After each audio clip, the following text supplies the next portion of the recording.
ঘুম থেকে উঠে সকাল সকাল নাস্তা করাটা আমার জীবনের একটা স্ট্রাগল।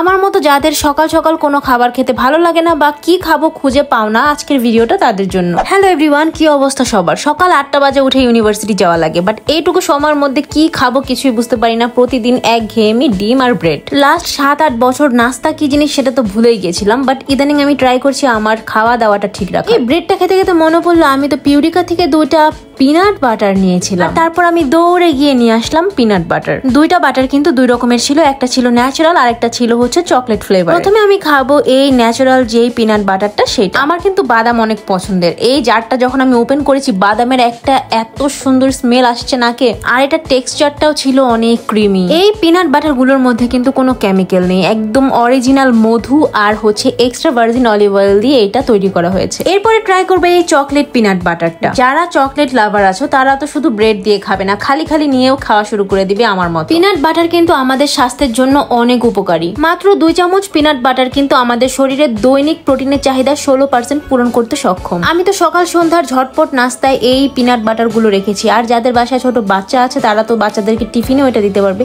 যেহেতু এই পিনাট বাটার গুলো অনেক হেলদি আর স্বাস্থ্যসম্মত। আমি যত হেলদি খাবার খাই না কেন, সব খাবারের পরে আমার 1 কাপ দুধ চা লাগবেই। চা ছাড়া দিন তো কোনোভাবেই ভালো কাটবে না। তা যাই হোক, তোমরা কিন্তু এই পিনাট বাটার গুলো পেয়ে যাবে পিউরিকা ফেসবুক পেজে।